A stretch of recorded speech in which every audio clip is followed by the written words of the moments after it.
Hey, just finishing this claim to get Dave back on the road. Nice. I wonder what Dave's doing.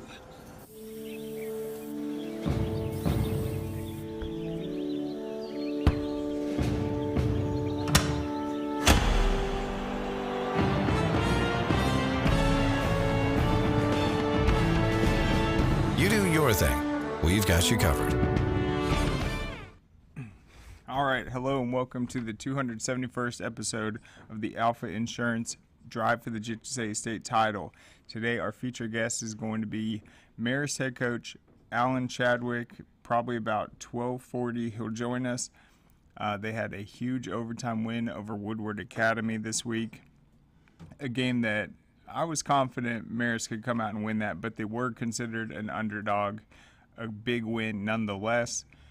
You look at the stats for that game, it looks like Woodward outgained them in total yards, but they came up with, I believe, 3 key turnovers and just had that clutch play that we've seen from Marist that has made them such a tough team to beat. And then this season, they opened up with a really competitive game against Gainesville, who's now ranked number 1 in 6A, and that's been their only loss. They've had some big results in the week since, and this would be a big matchup against BT. It is the final non-region game for both squads before they get into region play. And then BT is undefeated after a close game against St. Pius, and they've obviously got a tough region as well. And speaking of their region, they're going to have Roswell in there. So I want to talk about that result from our televised game this past week, the Roswell and Milton game. And I definitely got that one wrong. I thought Roswell would be able to win based on their offense, which came into the game averaging a ton of points. No one had really stopped them yet this season. And I thought the X factor was going to be Sinquan Smith, number 3. He did not play a year ago in the Milton-Roswell game. He's one of the more explosive players. I thought he would provide that balance in the offense that doesn't just allow them to run, but he really is a unique piece. He's almost like Bryce Hicks for Carrollton last year and what would have been this year before he got hurt, but he's a guy that can go out there, play a receiver role if they need him to. He can take 15, 20 carries if they need him to, but Milton was just too polished defensively, and they just played so well as a team up front with their pass rush. They'd force Roswell into these third downs and just absolutely get after KJ Smith. And not only did Milton do exceptional in that department in the pass rush, making KJ scramble, but Milton was able to absolutely dominate time of possession in that first half, which was the key. Credit TJ Lester, their running back. He played outstanding, scored some touchdowns. And then the one thing I can say about Luke Nickel, their quarterback, is he plays like a seasoned veteran. Rusty and Brandon, they compared him to another great quarterback that's come through the state. They compared him to Jake Fromm, and you know what? Having seen him play when he was in high school, you get that same impression of his just ability to go out there and lead, never let the game kind of get out of his control. And then his performance was so impressive, and he was dealing with low snaps the entire game. It was pretty unbelievable that Milton never really got that figured out. And I think that's one of the things that has slowed them down offensively probably through these first 2 weeks against Collins Hill, and then in that Florida game where I think going back when they played Western and lost that, I think it was a 14-7 game. The conditions were very humid. You add low snaps into that, you're trying to handle that ball and get the offense going. It's going to throw the timing off. You play a good defense, it's going to make things tough. We saw a ball slip out of his hand on one play. He did end up throwing a touchdown the next snap, but I think Milton's offense, it's just getting going. This Roswell game is so important to them just because it is such a historic rivalry for them. If you watched our broadcast, which I think you guys should if you didn't catch it on Friday, if you're busy at other games, you can go to the Score Atlanta YouTube page. We have the full game up. You can skip ahead. You can fast forward. I think it was a 13-7 game at the half. So that will give you an idea of where you want to start. And you can see how Milton finished that game. But offensively, I think this was the game that got them going. Just heading into the rest of the season, I think they figured out how their offense is going to be able to get after it and really control the pace of the game. And Luke Nickel does a big performance. He obviously just helped them get their 5th win in a row over Roswell. And during the broadcast, just to talk about how big that rivalry is, I didn't know this, but apparently on St. Patrick's Day every year, Milton does not allow any of their students to wear green. So they don't like Roswell whatsoever, even though they aren't in the same region. It's a great rivalry. And Roswell was definitely frustrated out there. Just they weren't able to get things going because of the time of possession. The offense just really couldn't get out there. And then KJ Smith, to his credit, he did a good job of escaping that pass rush. I was impressed with some of his plays where he would just escape 2 or 3 guys, just extend plays. But I really didn't see anyone in that Roswell offense in that receiving corps step up besides Dylan Williams, who once again was outstanding. He had the first touchdown, double coverage, jumped up, nearly got pushed out of the boundaries, but I think he landed and got his hand down in bounds for just another acrobatic touchdown on his highlight reel, and then made some other big catches later on in the game. And it was really funny. I have a story to tell about this, but I was on the Milton sideline when they had the game pretty much handled. They ended up winning 34-14, but Roswell was still trying to come back before that final Milton touchdown, and KJ Smith just kind of threw it up. It was triple coverage. Dylan Williams made another just incredible catch, and then one of the Milton players was like, how is he doing this? He's not even that fast. He can't run like a 4.6. How does he keep making his plays?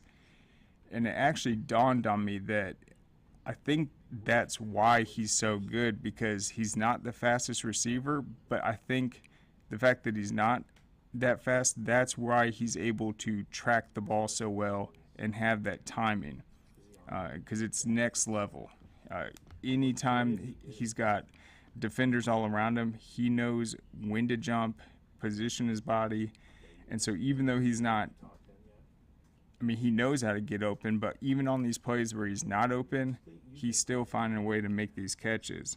And so let's look at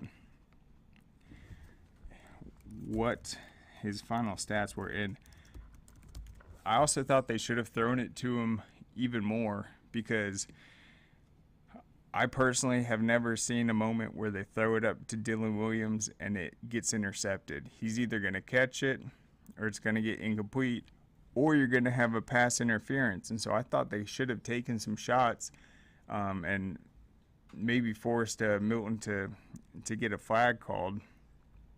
But they didn't nonetheless. And then Roswell had a key opportunity on 4th down in the second. Yeah, that was right before the end of the third quarter.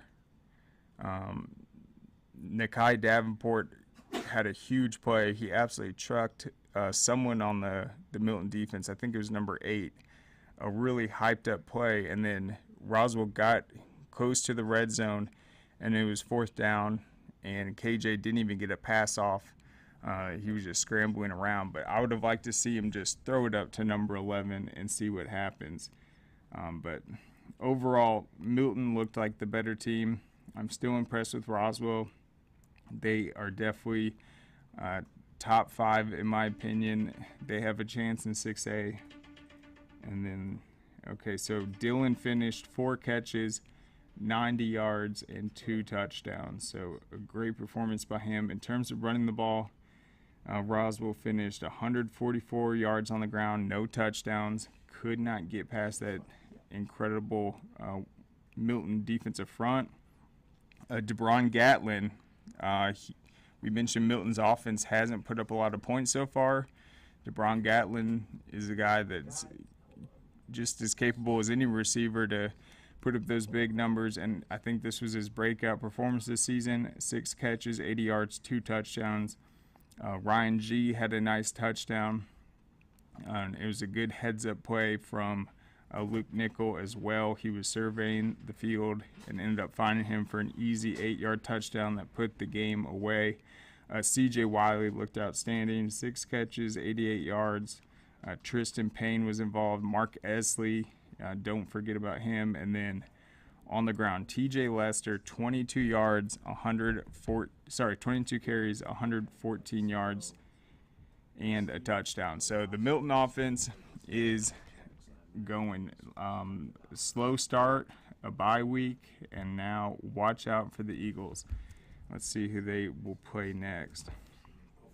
Yep, Alpharetta, non-region, North Cobb, and then they've got South Forsyth, Forsyth Central, West Forsyth, Denmark, and then the big showdown with Lambert in the season finale. I believe Milton has won 5 straight region titles without dropping a single region game along the way. So very impressive stuff, and as usual, Milton is hitting its stride midway through the season. So let's look at how this impacts the rankings.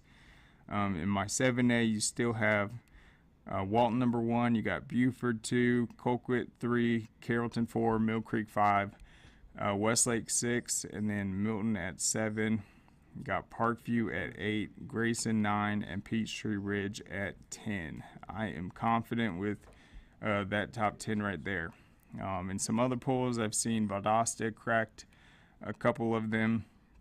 I don't know what happened in that Warner Robins game. I'm going to look into it in a sec. Valdosta steamrolled them.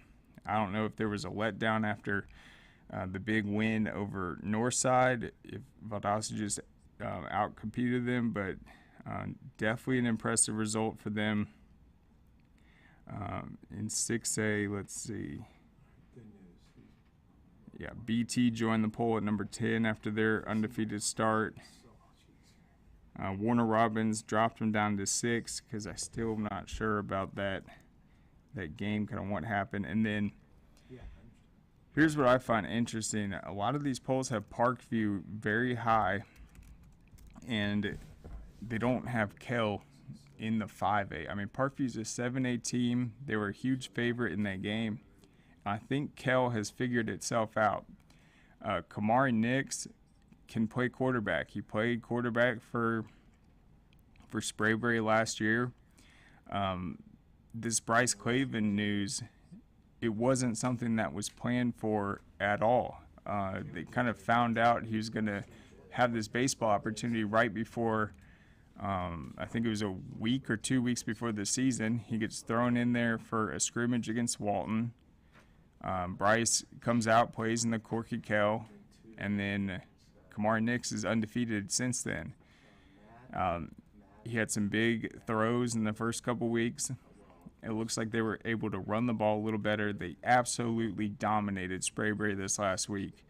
I heard that, Sprayberry could not get anything going offensively. The Kell defense, I think, is one of the top defenses in 5A. In the secondary, you aren't going to be able to pass on them without just a stockpile of receivers and a great quarterback and obviously a great offensive line, because Kell has some serious hard hitters on that defense. Justin Logan especially, I think he's one of the best linebackers in the state. So a 40-7 victory over an undefeated Sprayberry team, 3 wins in a row. Watch out for Kell for sure. All right, and then the other big result that I think stood out to me was Benedictine beating Ware County. Speaking of 5A, so that didn't send Ware County down. I don't think in any of the polls. They still seem to be number one just because Benedictine is such a talented team. But I just think that says a lot about Benedictine for them to get that win. They've beaten Ware County 2 out of 3 times the last 3 years, which is very impressive. I don't think any other team has done that. Let's see. Jefferson 44-7 over Coney County. Watch out for Jefferson for sure. And let's see who they play next in this region. I got Jefferson number 5 in 5A.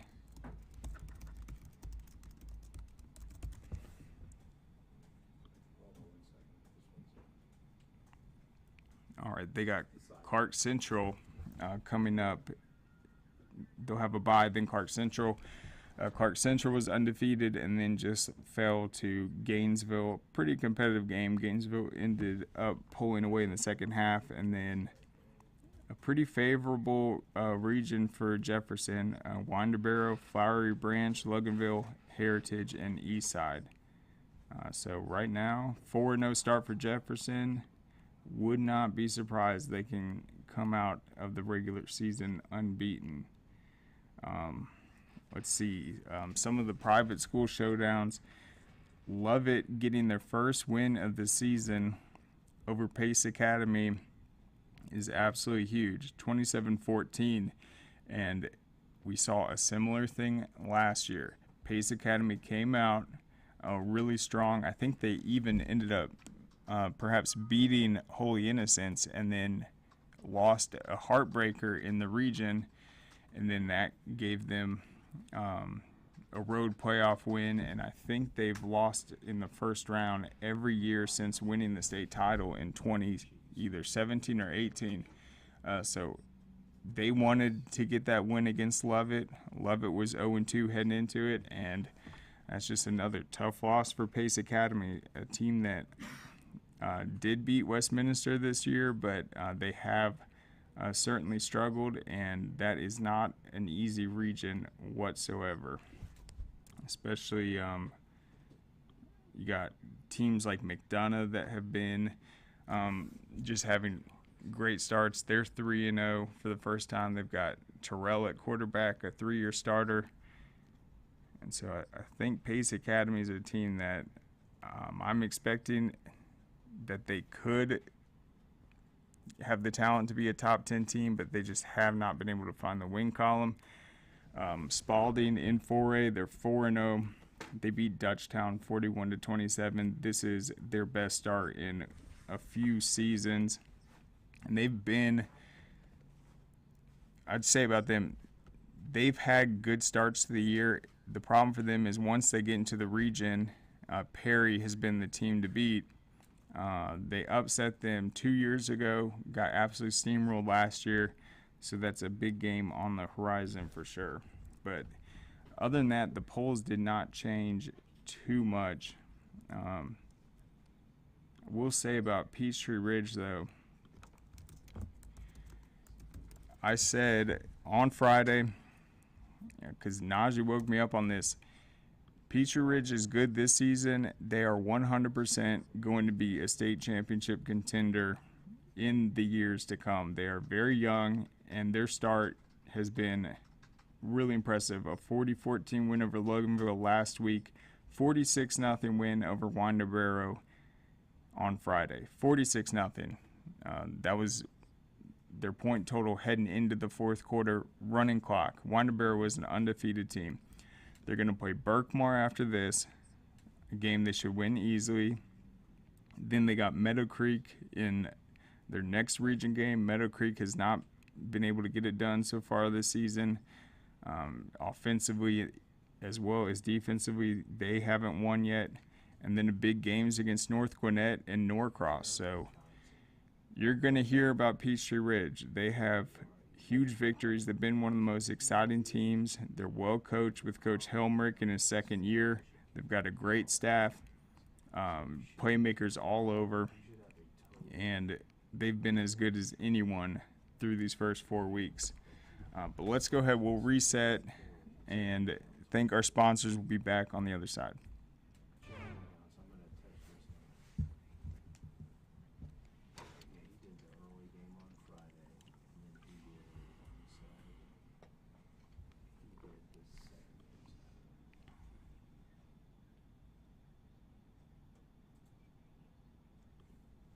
All right, welcome back. So I got the roundups in front of me right here. Let's run through some more notable results. All right. Westlake 57-7 win over Southwest DeKalb. This comes 1 week after the win over Cedar Grove. So yeah, just Westlake unbeaten. Looks like they're going to play Newton next. Which is also off to a pretty solid start, and a team that has been known to come up in big games and get some upsets. All right, Grayson, a hard-earned 21-19 win over Spartanburg, South Carolina. Let's see, they're 3-1 now. That was on the road. Spartanburg went up 3-0. Then Camrich Smith scored a touchdown for Grayson and then returned a blocked punt for a touchdown to put them up 16-7. And it looks like a go-ahead touchdown for Grayson in the final minutes of the game. But lots of turnovers in that game, and just a tough road victory to an out-of-state opponent. All right, here we go. I got the Valdosta Warner Robins one. All right, so Valdosta was up 7-0 after the first, 17-3 at the half. Then they eventually pushed their lead to 31-3 heading into the fourth. So no offense at all coming from Warner Robins. Khalil Malay scored on a 49-yard run to give Valdosta the lead with 10 minutes left in the first quarter, 7-0. Darren Foster had a 25-yard touchdown. Malay threw a touchdown to Prince Jean that put it up 23-3. And then another big play, Jean had an 85-yard run. That's 30-3 at this point. Warner Robins scored on a 4-yard pass from Jaden Jones to Isaiah Canyon. So I do not see Judd Anderson's name in this recap. So we'll see what's going on in that. We'll figure that out this week before the Week 5 games. All right. Colquitt County over Lee County, 37-20. Our recap here on the website has the scores, but I did see that in the Georgia High School Daily, they said Lee County ended up outgaining Colquitt pretty significantly in the total yards, but I think just in the red zone, Colquitt is way more efficient, and Nikar, Nico Fan, and company, they are just automatic. All right, East Coweta had a big win over Sandy Creek, 31-14, a team we haven't really talked about much this season, but they will be in the thick of it, and they're off to a tremendous start. Norcross had a game-winning touchdown from A.J. Watkins to overcome a 21-3 deficit. And despite winning this game, I think just having a close result to Archer, that was enough for the AJC to drop them out of the poll. So I guess the good thing is Norcross got the win, but the bad news is they definitely came out and struggled in that first half. All right, Walton 67-7 over Pope, 60-7 game at the half. Everyone's getting involved. Jude Cascone had another touchdown. He's been playing both sides. So Walton's had running clocks the last 2 weeks. They were the only team that brought 2 squads to our 7-on-7. We know that they've been they're really deep, just how senior led they are, and so you're seeing a bunch of guys getting opportunities early in the season to get action. I think that's only going to benefit Walton. I mean, you have guys like Jude Cascone, a sophomore, or Teal, and then going in on defense, and he's one of the best sophomores in the state. And if you look at the stats from the Pope game, I don't think Pope got more than 50 yards of offense, and most of that probably came on the 1 touchdown play and then in the second half. So just another dominant performance. Walton will play Marietta next. Marietta played North Cobb extremely close. That was a 32-22 game. North Cobb's run game with David Izomoom. I don't know how to say that name. But, yeah, North Cobb's one of the better rushing teams. He had 3 in that ball game, 32-22.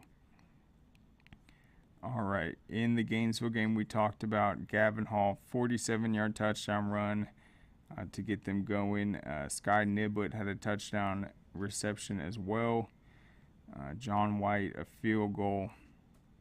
And then Gavin Hall in the fourth quarter put the game away 24-7. Their next game they're going to play on Saturday. And for Wheeler, that's Josiah Allen is the running back. He torched them last year. So they definitely will know. They'll have to keep up with the speed and slow down that Wheeler rushing attack. All right, Cartersville. 31-6 win over a good Columbia team. D'Angelo Archer tipped a pass from Cartersville quarterback and returned it for a touchdown. That was Columbia's only points of the game. So Cartersville shut down their offense, had the 1 defensive touchdown allowed. Jones County, 1 week after their loss to, I think they might have lost to Perry, but they ended up beating Peach County 48-21. So Peach County is struggling this year so far. Let's see, Dalton, an overtime victory over Rockmart to remain undefeated. And then you had Calhoun beating Cedartown 35-21. That is Cedartown's 3rd loss in a row. So that is crazy, but I still think in terms of a 1-3 program, they still have a chance to get a top seed. Their biggest competition, though, is going to be from Central Carroll in Region 7, who's also undefeated. They had a big win over McIntosh. All right, let's see. We'll talk about that game right now. So 49-21 for Central Carroll. They were up 28-7 at the half. It's their first 4-0 start since 2015. Jonas Walton had an 81-yard touchdown run in the first quarter. And then J.R. Harris, the freshman, had 3 touchdown passes. So he is definitely living up to the hype this season. Has Central Carroll off to a 4-0 start and knocking on the door in the rankings. All right, you had Bainbridge, a nice 46-28 win over Thomasville, who has struggled the last few weeks. And then speaking of Perry, Ahmad Gordon, he's the brother of Amar Gordon, who's one of their best players over the last few seasons. He led them to, Veterans, 49-41 win over Veterans. All right. Douglas, 68-0 win over Stone Mountain. It's a big result right there. Northeast, 1 week after beating Fitzgerald, they beat Carver Columbus, another top 10 victory for Northeast, 25-18. They were up 19-18, and then Nick Woodford had a 44-yard run with 3 minutes left to seal the victory, but overall a very close game. Callaway, they bounced back. I believe they had lost to, I want to say Troop. It was someone in 4A, but 38-6 win over Heard County. And then you had Pierce County's looking good as well. And then another 3A team that stood out is Appling County defeated Wayne County, a top-ranked team in 4A with J-Bo Shaw. And that was another huge result because Wayne County, they run that triple option. They're so good at it. They do a lot of unique things where if you aren't prepared to face that specific scheme, you're going to have a long day. And it looks like Appling County rose to the occasion defensively and got a huge win for the Pirates. All right, let's look at this upcoming week schedule real quick.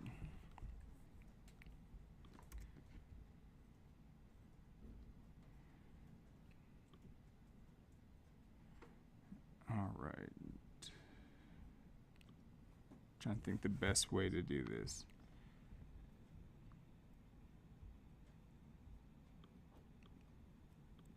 I'll do it this way so we can see if there's any region games in the other classifications.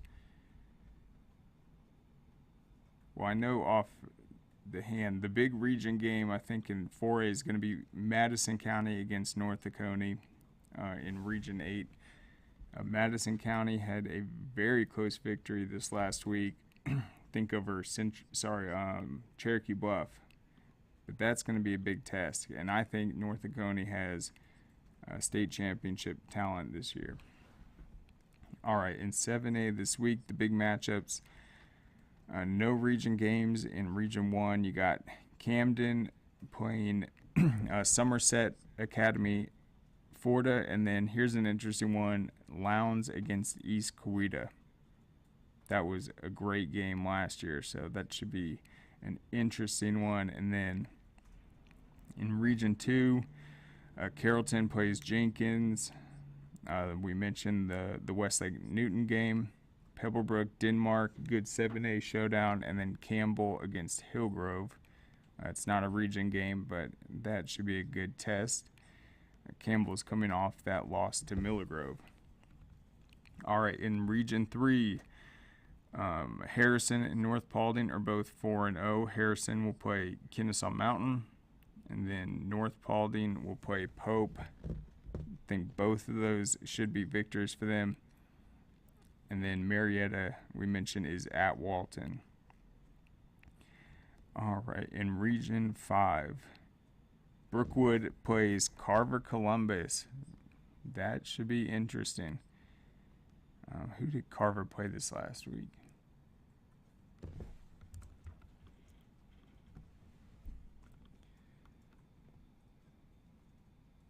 Oh, yeah, Carver is coming off that Northeast one.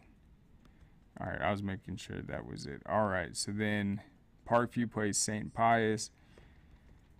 South Gwinnett at Decatur. And then Archer at Shiloh. The Wheeler and North Atlanta game, that's a good one. Wheeler's in that Region 5. Got Cherokee and West Forsyth. West Forsyth's been good, just one loss so far. 3-1 start. You got Lambert. They're going to be playing Flowery Branch. You got Milton versus Alpharetta. That should be interesting. And then South Forsyth and Clark Central. All right, we got region games in Region 7. So the region opener is going to be Berkmar and Peachtree Ridge. North Gwinnett at Duluth, and then Discovery at Norcross. And then, all right, in Region 8, you got Buford against Carver, Atlanta. Central Gwinnett against Miller Grove. Collins Hill against Sandy Creek. Mill Creek versus Cedar Grove. And then Mountain View at Lanier. So I think that's where it's at in Class 7A, is those Region 8 games for sure. All right, in 6A. Let's go over a couple of these before Coach Chadwick comes on. All right, you got Lee County against Lake Gibson, Florida. These are Region 1 matchups. You got Northside, Warner Robins versus North Cobb.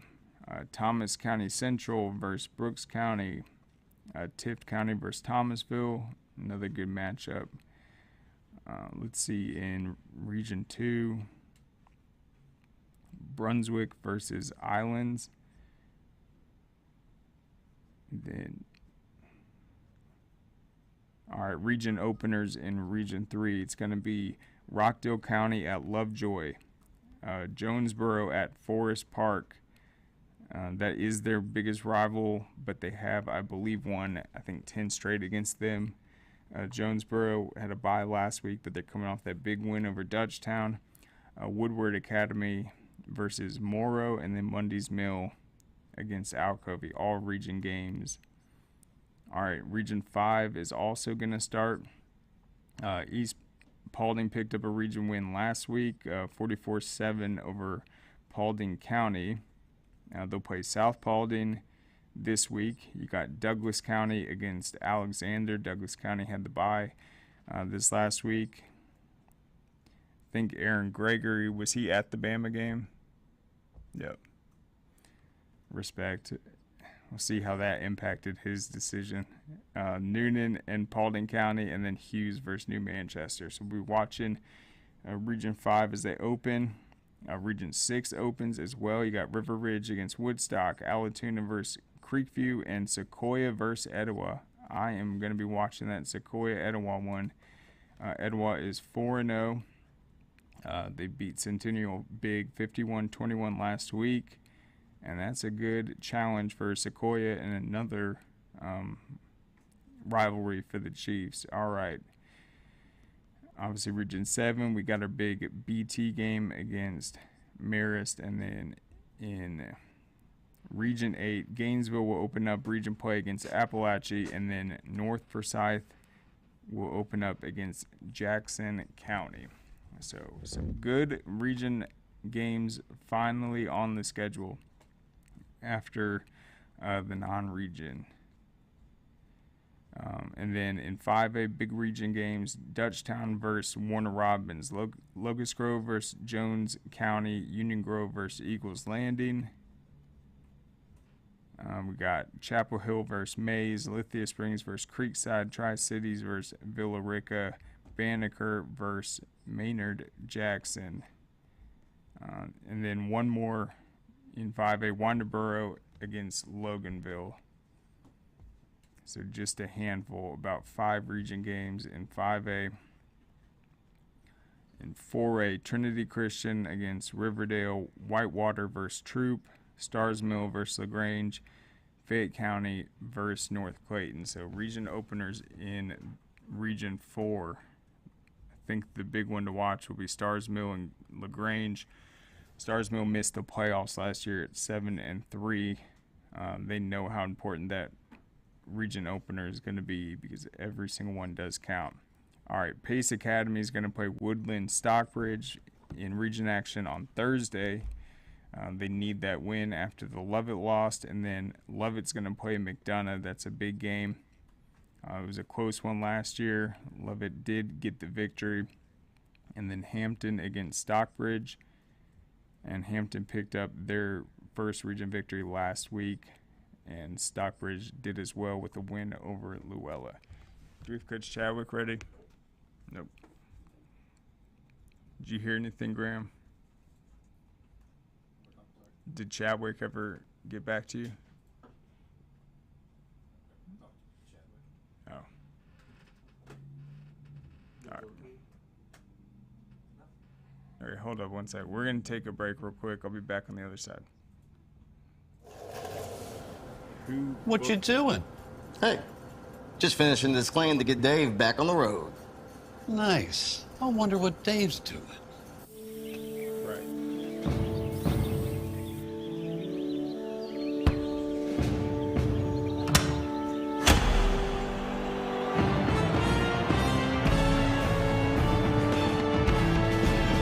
You do your thing. We've got you covered.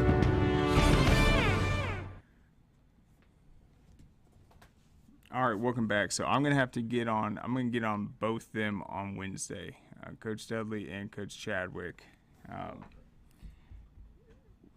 I'll see which one we get on first, but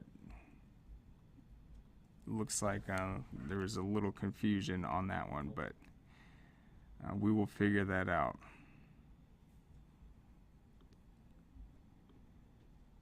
All right. What's up? We've got Douglas at Holy Innocents. Not a region game, but that will be interesting. Holy Innocents has been outstanding. They're ranked number 4 in Class 4A. Douglas is coming off that 68-0 win over Stone Mountain. They recently lost to Miller Grove. That was their only loss of the season, so I think that'll be a good test. And we know Holy Innocents runs that triple option, so Douglas, they're talented in that secondary, but it's going to be about their size up front and just stuff in that prolific Holy Innocents offense. And we've got, let's see, a couple more region ones. Ridgeland versus Coala Creek, Bremen versus Gordon Lee, Daresville versus Lakeview, Fort Oglethorpe, and then Ringgold versus Lafayette.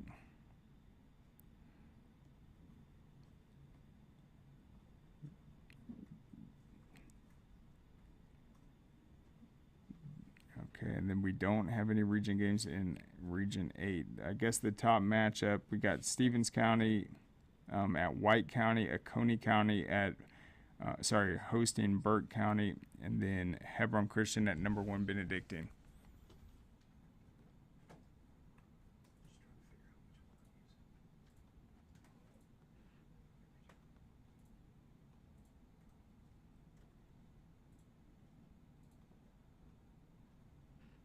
Hang tight.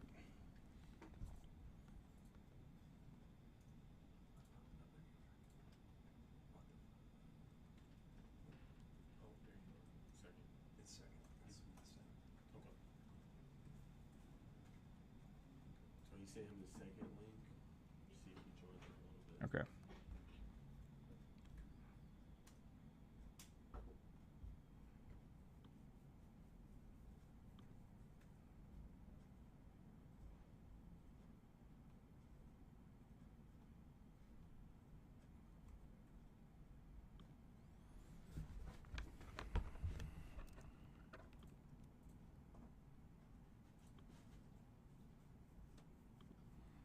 Let's pull up the head-to-head with Marist and BT over the years.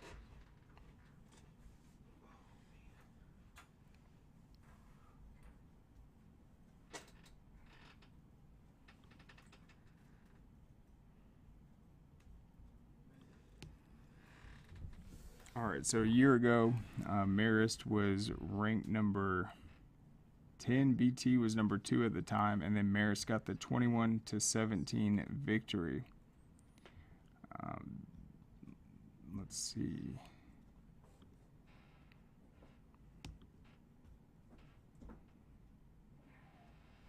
So the series that moved it to 3-4 all time. They also won 28-13 in 2021. That was the first time they had back-to-back wins over BT in their history. And then, sweet, we got them. Hey, Coach, how's it going? Hey, good. How are y'all doing? Doing well. Thank you so much for coming on. I know it was a short notice. That's my bad. Someone booked you down for the time. I didn't know I was supposed to follow up with you, but I want to ask you just about what you saw this last week against Woodward Academy. I mean, you knew that was going to be another tough non-region game, but just the timely turnovers and just the fight and determination your team showed so far. Well, yeah, that's the thing that just stood out to me about this particular team of ours. Is that they're competitive. They're tough. We play hard. They don't quit. They keep fighting. kicking, scratching, and clawing, whichever way they can to try to make a play. And that plus, like you just mentioned, the turnovers, the timely turnovers that we're able to receive in this particular ball game was the difference. Close, hard-fought ball game on both sides of the ball for both teams. Kind of a little bit of a back and forth type of game again, and very low scoring. Good defenses, both sides.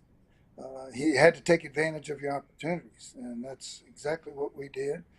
And both, in scoring points, but also in stopping them when we needed to stop them and taking advantage of the opportunities that came our way. Yeah, and then, to get to the overtime point, did you get the sense that you guys were going to be just ready for that moment in terms of the execution, just playing a tough four-quarter game, but then having that overtime opportunity the first time this season? Well, it's kind of funny. They had possession of the ball. Well, we had the possession late in the fourth quarter, and had a really good, nice gain on first or second down, and they called us for a low block or a chop block that backed us up, and then we had to punt, and then they came down and completed a couple of passes and had the ball late, going in to score, and all they had to do was kick the field goal to take the win. And several of my coaches were talking to me and said, "Coach, we want to use timeouts. We want to use our timeouts." We had all 3 timeouts left. And I'm like, no, let's just keep the clock working against them and let that clock keep ticking. And I was hoping and praying that something good would happen for us. Maybe we'd possibly, get a tackle for a loss, put them against the chains a little bit, put them against the clock a little bit more, and keep the pressure on them, because I was essentially just holding my breath, hoping something good would happen, and it did finally.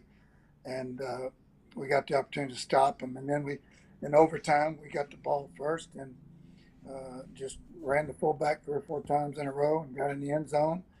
That really gave us some great momentum and a little bit of life.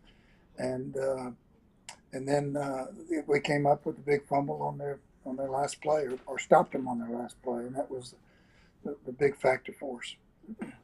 And who was it that was able to force that big fumble? The fumble that on their last possession was caused by Jack Ewart, and they got into a formation where we suspected a toss to the wide side, and he came off the edge real fast and kind of blew things up in the backfield. They had a little bit of a mishandling on the exchange for the toss, but he forced the play and we were able to get the fumble recovery there. And then in the overtime, they had to scramble. The quarterback scrambled on the last play, and we barely stopped him, about 1.5 yards short. After about a 3rd and 7, 3rd and 8, he scrambled back up the middle. We had some good pursuit, come from different angles and make the play on him. And it was just a really, really exciting ball game, and pretty much what we expected against Woodward. All the last 3 or 4 times we played him, every game's been very close and coming down to the fourth quarter or the last play of the game. We lost to him out here 2 years ago when we pitched the ball to our fullback, Andrew Manley, and he takes it to the end zone, takes it to the corner to the pylon, and there's a big pileup right there. And if he scores, we win. If he doesn't score, we lose. And they called him about 2 inches short of the goal line. So, the other night was not much different than that. It was just down to the wire and hard fought and competitive and very physical on both sides. Yeah, and you really faced some talented teams so far, and also teams that just have some unreal prospects and talented playmakers. But you talked about the familiarity. I feel like this next matchup against BT, they might look a little different than last season. Just some coaching changes, some differences in players. But what do you expect overall, just knowing about the BT program, some of the history you've had in recent seasons, just what kind of game you expect just in this final non-region contest? Well, once again, I think it's going to be a very physical, hard-fought game. They're big, they're strong, they're physical. The thing that impresses me the most about their team right now is their defense is very stingy. They're not giving up a lot of points at all. Pius the other night only had 5 first downs against them. They got lucky with some early turnovers and scored and got the lead, but then Blessed Trinity came back. Of course, Ed Dudley is now their new head football coach, and Ed's been around a long time, been very, very successful. Um, they're big. They're really big up front offensively. They lean on you and continue to lean on you all night long, and we got to do a good job of not getting displaced up front defensively and run to the football. And offensively, we've got to try to find a way to sustain some drives and keep it away from them, and find some sort of way to put some points on the game on the board, because they've got, like, on defense, they've got 8 players back from last year's team, and another low-scoring game that we had last year. I think we scored 17 last year, so it's going to be a very tough game, and it's going to be a TV game, a radio game. It's going to be very excited opportunity and environment for both school communities. And we're looking forward to the challenge. And like you said, we've played some really, really good football teams with some dynamic personnel players on each team. And we feel like we faced some good teams, and that's helped to prepare us and put us in a good situation for this particular opponent. Certainly, and it's been 3 straight home games. You'll be on the road now. Then you got the bye ahead of the region schedule. But just overall, I mean, at this point of the season, what are some things you're still looking for your team to improve on? Well, we're continuing to get better in all phases of the game. Our offensive line is coming together. We're doing some things pretty well. We're coming off the ball and getting decent knock when we're under center, running option. We're still struggling a little bit on pass protection, but we're getting better at that and protecting our quarterback. I still like our skill position players, our running backs, receivers, and trying to get the ball to them out in space a little bit. Defensively, we've gotten better, I think, across the board in both coverage and in tackling, and in getting off blocks. And our kicking game was the thing that I thought showed the most improvement the other night. We punted the ball well. We kicked the ball well. We had the field goal, which was the point differential for us. And we kicked off well in the end zone. So we've made some progress in that area, which was a concern for me going into last week. So we need to continue to improve on all phases. And like you said, we've got another away game. Then we got a bye week. Then we got 3 away games and another bye week. It's 6 weeks before we come back and play at home. So this is another real tough stretch for us, no question. Yeah, and then last year you guys were 2-2 heading into this game. You got a big win. They were ranked extremely high. We talked about the history with the school, and then it seemed like that was really a confidence boost. You guys hit your stride, run a ton of games in a row. So, I mean, what is it about just playing some of these other big-time Atlanta private schools that helps you guys kind of see where you guys are at? Well, certainly the rivalries between the different schools, the private schools here in Atlanta, is very huge. Even when we play Lovett and Westminster in years past, those are very excited communities to play each other. Certainly playing Woodward and Blessed Trinity and St. Pius. I mean, playing those kind of schools that are well coached, they're tough, they're disciplined, they're physical. Those are games that are going to make you better. And certainly the 5-game stretch that we've had with the teams we played with Gainesville and Pike Road, Savannah Christian, Woodward, now BT. It's like a playoff bracket right here that you played 5 really tough playoff teams in a row. And it should hopefully bode well for us as we move forward through our schedule and the remainder of our season. But they certainly toughen you up. They prepare you well, because your players have got to focus well during the week. They've got to dial in and pay attention and work to get better. And I hope we can continue to do the same thing, and I hope we don't have a letdown after a very emotional win from the other night, that we prepare and are ready to play hard and play physical against another really, really fine opponent. Absolutely. Well, I can't wait to see you there, Coach. Thank you so much for coming on. Good luck preparing for this matchup, and we are excited to be showcasing it. Great. Thank you so much. Appreciate what y'all do for high school football. You bet. All right, so there goes Coach Chadwick. Once again, thank you so much for coming on. We will have Coach Dudley, BT's coach, on this Wednesday to talk some more about the matchup. Yeah, I think coming off the big win over Woodward's huge. The fact that this game would just be a huge boost for both these teams heading into the region, I think it is going to have a good feel to it. It's not a region game, but it is that rivalry top 10 matchup. Doesn't get much better than that. But we'll be back tomorrow with underrated and overlooked. Will be the regularly scheduled shows as well. Go to scoreatl.com for the latest rankings, and we'll see you then. What you doing? Hey, just finishing this claim to get Dave back on the road. Nice. I wonder what Dave's doing.